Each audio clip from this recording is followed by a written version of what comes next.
पिघलकर बहती बर्फीली नदियां, जोर से चलती तूफानी हवाएं, तेजी से लुढ़कते आ रहे बर्फीले चट्टान, कदम कदम पर खाई और भयंकर वादियों का डर। एक कदम भी आगे बढ़ाना काफी मुश्किल और जोखिम भरा काम लग रहा था, और तो और धुंधलेपन के कारण रास्ता भी नजर नहीं आ रहा था। चारों ओर मानो मृत्यु का तांडव चल रहा था। लग रहा था मानो मृत्यु सामने बर्फीले चट्टानों के रूप में साकार हुई हूं। फिर भी एक युवती आहिस्ता सावधान कदमों से आगे बढ़ रही थी। उसे देखकर लग रहा था कि जैसे चुनौतियों का स्वागत करते हुए मानो वह खतरों का सामना करती हुई आगे बढ़ रही हूं। अत्यंत समर्पित भाव के साथ तिरंगे झंडे को हाथ में लिए भारत मां का नाम लेते हुए हिमशिखर पर राष्ट्रीय ध्वज फहराने के लक्ष्य को लेकर वह युवती अत्यंत धैर्य के साथ आगे बढ़ रही थी। प्राणों की बाजी लगाकर आकाश की ऊंचाइयों को छूने वाले उस शिखर पर देश के ध्वज को अत्यंत गौरव के साथ लहराने का साहस करने वाली वह युवती कोई और नहीं, साहस का जीता जागता स्वरूप है संतोष यादव।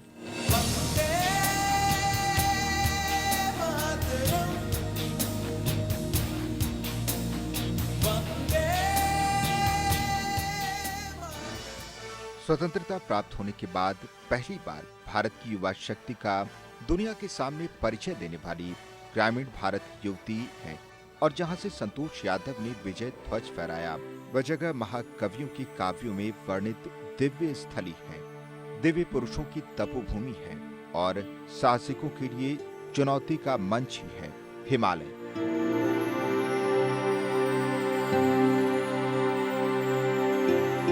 हिमालय के पर्वतों में चमकता सर्वोच्च शिखर ही है एवरेस्ट।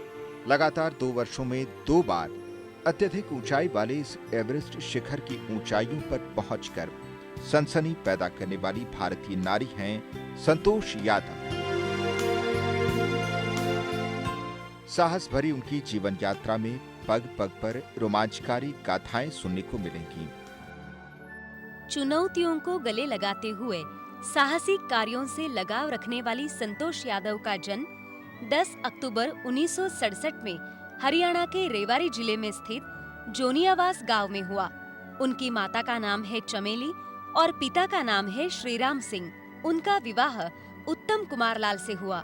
उनकी संतान है महिर प्रताप और महिमा नंदिनी। संतोष यादव का जीवन सूत्र है अपने निश्चय को साकार रूप देना।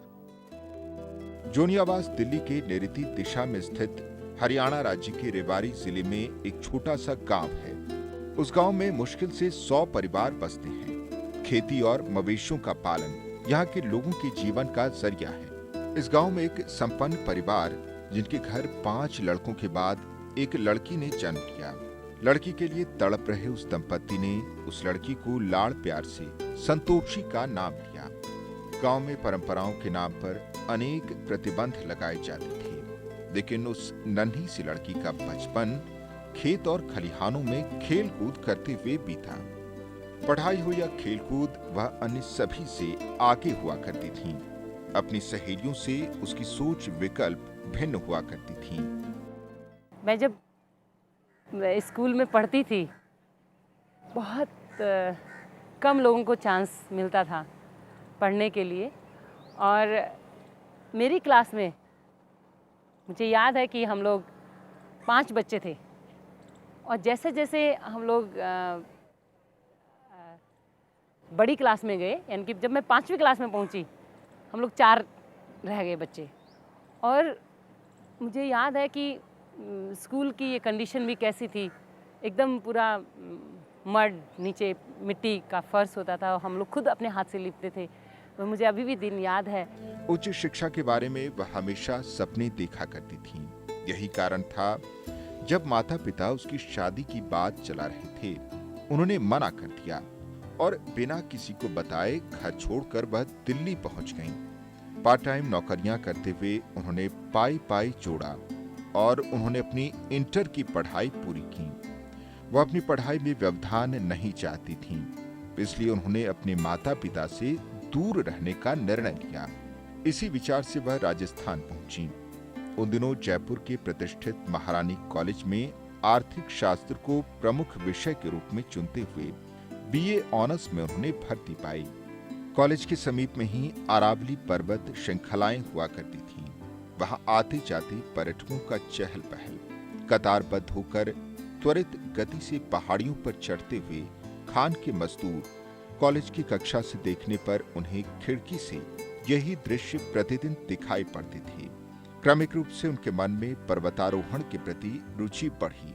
उसी समय से उस लड़की के जीवन में पहाड़ियां एक अभिन्न अंग बनकर रह गईं। धीरे धीरे उन्होंने पर्वतारोहण के लिए आवश्यक ज्ञान को हासिल किया।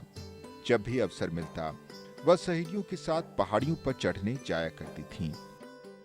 जयपुर में पढ़ने के दौरान ही उनका ध्यान अरावली पर्वत श्रृंखलाओं से निकलकर हिमालय पर्वतों की ओर मुड़ा। एक तरफ बीए की पढ़ाई करते हुए ही वर्ष 1986 में उन्होंने उत्तरकाशी के नेहरू इंस्टीट्यूट ऑफ माउंटेनियरिंग में अल्पकालिक पाठ्यक्रम करने का निर्णय लिया। उन्हें घर से किसी भी प्रकार का आर्थिक सहयोग उपलब्ध नहीं था। अपने बचत के पैसों से ही माउंटेनियरिंग इंस्टीट्यूट में उन्होंने भर्ती पाई। वहां उन्होंने पहाड़ियों पर चढ़ने के सारे गुर सीखे। यहीं पर उन्होंने पर्वतों पर चढ़ने से संबंधित अनेक तकनीकी विषयों की जानकारी भी प्राप्त की। इसी दौरान उन्होंने सिविल सर्विसेज की परीक्षाएं भी लिखने का निर्णय लिया। कोचिंग के लिए दिल्ली के एक प्रशिक्षण केंद्र में भर्ती ली। अपने प्रथम प्रयास में ही सफलता प्राप्त करते हुए उन्होंने इंडो तिब्बतन बॉर्डर फोर्स में एक अधिकारी के पद पर नियुक्ति प्राप्त की। भारत तिब्बत सीमा पुलिस में अपने धर्म और सच्चाई के साथ सेवा करती रहूंगी। तब से अपनी ड्यूटी की जिम्मेदारी निभाते हुए वह समय मिलने पर पर्वतारोहण किया करती थीं। महिला का सबसे बड़ा विश्वास जो कॉन्फिडेंस होता है, अपनी शक्ति को पहचानना, अपने ऊपर विश्वास करना। और मैं सबसे इसमें कहना चाहूँगी कि महिला एक बहुत बड़ी शक्ति है। ज़रूरत है उसको अपने आप को पहचानने की। और हर इंसान में एबिलिटी होती है, हर इंसान में योग्यता होती है, ज़रूरत है उसको पहचानने की। वर्ष 1989 संतोष यादव को 9 देशों के अंतर्राष्ट्रीय पर्वतारोहण प्रतिनिधियों की टोली में चुना गया। वहां के व्हाइट निडल पर्वत को चढ़ने के साथ संतोष यादव ने अपनी प्रथम जीत को दर्ज किया। इससे मिले उत्साह के साथ आगे अनेक दलों में सदस्य के रूप में उन्होंने ससेर कांगरी, कांचनजंगा तथा कामेट जैसे शिखरों का अधिरोहण भी किया।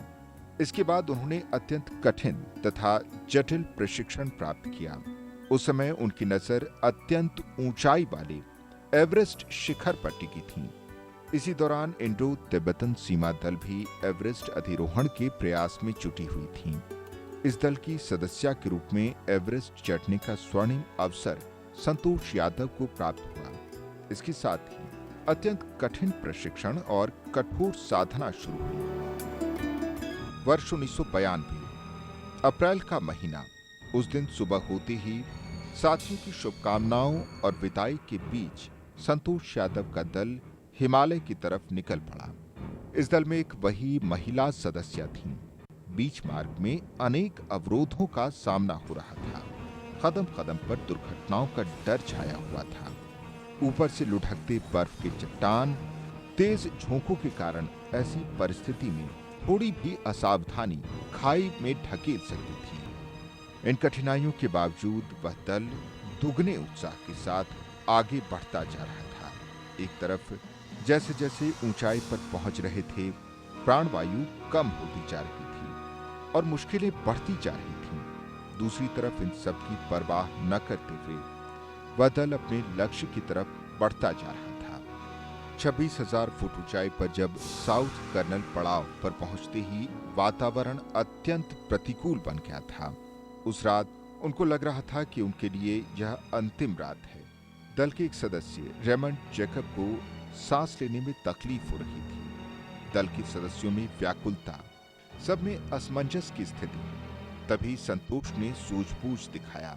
उन्होंने अपने सिलेंडर के ऑक्सीजन को उसे दे दिया। वह किसी भी हालत में उसकी सांस बनाए रखने का प्रयास कर रही थी, लेकिन विधि ने साथ नहीं दिया। रेमंड की सांस टूट गई। अन्य सदस्यों में हताशा छा गई। सबके मन में यात्रा को रोककर वापस लौटने का विचार चल रहा था, लेकिन संतोष यादव ने साथियों को धैर्य का पाठ पढ़ाया। उन्होंने उन्हें प्रेरित करते हुए कहा कि यदि देश के युवा वर्ग के हौसले बुलंद रखना है तो उन्हें आगे बढ़ना ही होगा। धीरे धीरे सभी को संतोष यादव की बात ठीक लगी और यात्रा दोबारा शुरू की गई। देखते ही देखते दल अपने आखिरी पड़ाव तक जा पहुंचा। वर्ष 1992, 12 मई का दिन। तेज चलती ठंडी हवाएं कदम कदम पर मृत्यु का वार इंतजार कर रहा था। प्राणवायु भी काफी कम थी। सब कुछ इतना धुंधला था कि अगले कदम पर क्या होगा इसका अंदाजा नहीं लगा पा रहे थे। इस पर भी संतोष यादव का दल अपने जुनून के साथ डटा हुआ था। ऐसे लग रहा था जैसे उनके कानों में अनेक स्वर आगे बढ़ने के लिए उसे प्रोत्साहित कर रहे हों और डर कर रुक जाने को मना कर रहे हों और आने वाले पल ऐतिहासिक होने की बात कह रहे हों। लेकिन वहां सभी परिस्थितियां प्रतिकूल ही थीं। साहस को अपने श्वास बनाकर जीने वाली संतोष यादव एक धीर वीर नारी की तरह आगे बढ़ीं। उनका लक्ष्य अत्यंत उत्तम था। उनका गंतव्य हिमशिखर की भांति ऊंचा खड़ा था। सूरज के किरणों के कारण चमकती चोटियों की सुंदरता और आकर्षण ने उन्हें अपनी ओर बढ़ने पर मजबूर किया। संतोष को पता था कि समस्त देशवासी उसकी ओर आंखें गाढ़े बैठे हुए हैं। चुंबक के आकर्षण की तरह एवरेस्ट ने उन्हें अपनी तरफ खींचा। लक्ष्य काफी नजदीक में दिखाई दे रहा था। सफलता उससे कुछ ही पल की दूरी पर थी। देखते ही देखते एक बार फिर भारतीय महिला ने एवरेस्ट शिखर पर अपना कदम रखा। उन्होंने तिरंगे झंडे को एवरेस्ट की चोटी पर लहरा दिया। इसके साथ ही उन्होंने अत्यंत कम उम्र में एवरेस्ट की चोटी पर कदम रखने वाली महिला के रूप में इतिहास को भी रचा। इस खबर को पाते ही सारा देश खुशी से झूम उठा।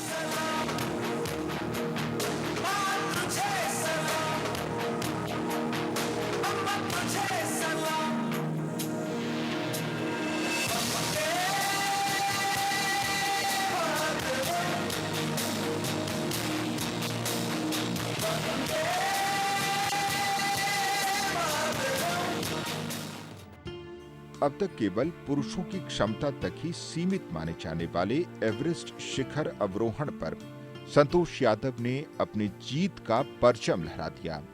इसी समय इस दल के चौथे सदस्य मोहन सिंह को सांस लेने में कठिनाई होने लगी। एक बार फिर माहौल डगमगा गया। संतोष ने एक बार फिर स्थिति को संभाला और वह उनकी परिचर्या में जुट गईं। मोहन सिंह की स्थिति में सुधार हुआ।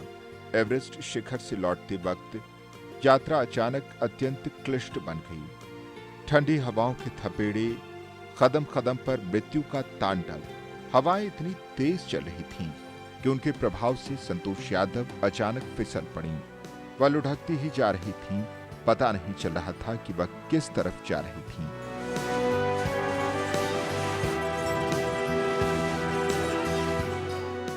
आधे घंटे के बाद वातावरण में शांति छाई।